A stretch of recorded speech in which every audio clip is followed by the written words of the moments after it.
Welcome back to Goldwynn Dinner Club. I'm Grif. I'm Parker.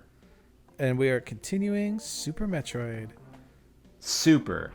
This ain't your Charge grandpa's. Yeah, Samus, we're gonna need you to pay about $9.99 for that. It's the charge beam. What's your favorite genre of movie? My favorite and genre. Be specific. Oh my god! Like what's like when you see I know trailers? What my okay. I know what my favorite genre of movie is, and I'm gonna be very, very specific. Yeah. My favorite genre of movie is, and this can all.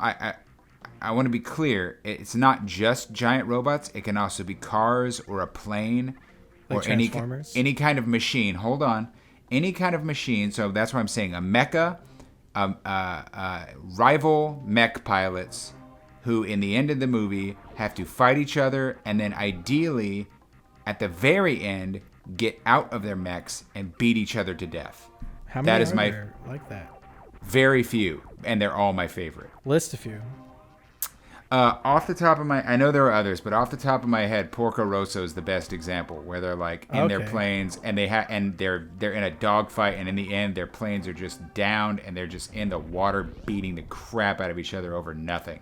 Yeah, I love it. Now, this isn't necessarily like a favorite movie of mine, but like Ricky Bobby is exactly the same, where they're like racing each other and then their cars crash and then they get out of the cars and they race each other and they're beating the crap out of it. It is stupid and it makes me laugh, and I'm like, yeah, hatred that strong, rivalry that strong, I can relate to. The feeling of like, I want to get out of this machine. Like, it's not enough that we're on this field of battle. I will leave the field of battle to destroy you. I just, something about that gets me amped every time. It's like the only thing missing from Pacific Rim is for like the little guy to get out of the monster and fight the humans when they get out of their robot. It's like, that's all that's missing from that, and it would be perfect. Oh, and it also happens in Mobile Suit Gundam, the original one from '79. Char and Amuro blast the crap out of each other. Then is that a movie? It is a series, and they also remade it as a 3-part trilogy, which is on Netflix now, actually. It's kind of like old footage from the series and some slightly newer footage, but it was still, they recobbled it in like the 80s, so it's still pretty old.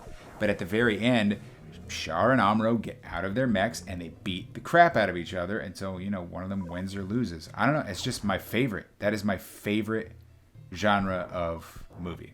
What is yours? And you Mine be insanely is specific. People trapped in a facility or some kind of contained location and a monster is chasing them. And even better if they created the monster. So like Alien, Jurassic Park. Yeah, Deep Blue Sea. Like anything like that. Whenever there's a movie coming out with monsters chasing people, I am in. I am there. It's a reassuring genre too. You know what you're getting. You're like, oh, thank God. Great. Kill them. Kill them all. There are some that are like really, really, really good, like Jurassic Park. And then there's some that are kind of stupid, but still really fun. The structure is very sound. Yeah. Oh, Alien? Did I say Alien? No, but I mean, maybe you did. I don't know. But was my first thought. And you're right. It is better if they created it too. Do you like Hollow Man as another one that kind of Hollow counts? Man, yeah. I even would count Halloween. Totally. Because Halloween, they're being chased around a house, and Michael Myers has tons of powers. He can and it's otherworldly. He's like these monsters are always too much. Yeah, that's what makes it fun. It's like they're just over the line of you can't take them.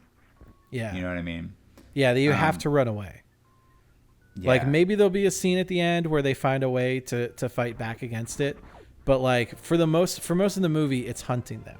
I like seeing people get hunted by an animal. Like that's really fun. I will say one last thing about a favorite kind of genre. I also do like anachronistic comedy to an extent. There's some that don't do it well at all, but like Monty Python, The Holy Grail, Young Frankenstein.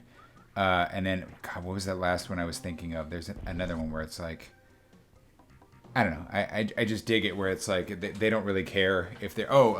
it's not quite anachronistic because it's like time travel, but Army of Darkness, where Ash is just back and he just doesn't care and he's saying the wildest possible stuff to these poor people. And just his kind of, that Bruce Campbell kind of annoying voice. Get out of my way, you she-witch, or I'll slug ya. You're just like, oh, Bruce. Ash is great. I think Ash and I want to see a Evil Dead and Samus crossover. That's what I want. How you doing, sister? She just punches him in the jaw. Jeez, you gotta make. I've always thought that Terminator and Predator should cross over. That's interesting. You should have Terminator 3 and Predator 3, just where Terminator 2 and Predator 2 took off, where those finished up. Just go from there. Where like, and it's called Impregnator. Like maybe not. But yeah, but I was thinking it'd be like a 90s movie where like John Connor would befriend the Predator, and the Predator would be forced to like protect him. And so there'd be a scene, there'd be a scene where like John Connor's trying to bring the Predator around in public, and he's like maybe on like Hollywood Boulevard, and people are taking pictures with him because they think he's in a costume. And then like the Predator like eats someone's dog, and it's like no, and like they try to put like a wig on him. Classic comedy. Act 2, fun and games, misunderstanding. I can dig it. And then move your cursor on the screen. There we go. Yeah, It's just weird. It's like every 2 minutes it goes dark. It's like we need you to participate. It's like we got this. The situation is well. The situation's well in hand. We're entertaining Samus. Yeah. On her journey. Oh, I hate that thing. Oh. Like a land mola from Zelda. Look at Get out of there. Oh, this is brutal. Oh no. No. Create a safe state. Oh. That's miraculous. Samus is like, no. With only 18 energies left. Yeah. How about 23? How about 28? How's that grab you? Like that thing in the water did. Yeah, it grabs me exactly like that. Piece of crap. Woo. There we go. Woo, baby. I was really scared. Yeah, it just tilts its head over. One of the reasons I love this game so much is because it reminds me of Alien. And I know that's a little on the nose because it was probably inspired by Alien. Definitely. But like, oh man, it's like... Because there actually is a really good Alien game. Have you played the first person one where you're being hunted by them? I have not played it, but I heard it was pretty good, and that they did a good job of just like taking a really basic premise and running with it. Yeah, you play as Ripley's daughter, who is searching for Ripley, and it takes place between the first 2 movies. So Ripley is like off in space and cryosleep somewhere, and you're Ripley's daughter, and you're just you get to this spaceship that was once populated, but everyone's missing and everyone's gone, and there's like some criminals who've kind of taken over it, and you realize that the ship's been taken over by aliens, and then like the robots from the first 2 movies show up, and you have to fight them. And milk bots. Yeah, the milk bots.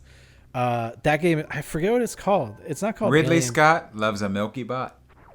That's my little rhyming convention to remember. Is it called Alien Insurrection?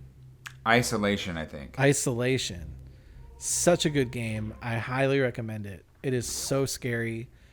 Like the way that the aliens will just like you'll be walking around and you'll hear it like clinking around above you, and you get the little radar from the movies. That is exactly the type of game I cannot play. You get scared. Because I will just get way too... Like horror games where the sound design is too... Like Dead Space, I couldn't do it. Specifically because they were playing noises when nothing was happening, and it just rattled my nerves too much. I'm like, okay, I can't do this. You can't do that to me. Mm-hmm. Like, you gotta take it easy. Play a noise when something's nearby. Like, some horror games are just like, we'll play noises always, just to keep you on edge. And I'm like... I gotta be able to sleep at night. Yeah. It's too much. But I got through Resident Evil 8 just fine, so I don't know. Maybe it just depends on the type of spook 'em up. Yeah, the Resident Evil games, I don't think are like... I think they're like a little too like fun to be that scary for me. Maybe like, that's exactly, I think, why I enjoy them. Because I'm like, okay, I know this is too goofy. We're good. Whoa, what's that? I don't know. A gift from Zoom. Oh, shoot. Yeah, because there's 3 people. Well, said it was upgraded. Cool. Merry They're free. Christmas to us. Thanks, Zoom. Free Everybody upgrade. buy Zoom. It's free, but buy it. Buy it. Can't recommend it enough. Lose weight with Zoom. Wait, that's Noom. Get both. Sponsored Zoom, by. Zoom. If we just claim sponsors, do they have to pay us? Well, that's been another episode of Goldwynn Dinner Club. Super Metroid. Thanks for watching, everybody. We got a lot more. See you tomorrow. See ya.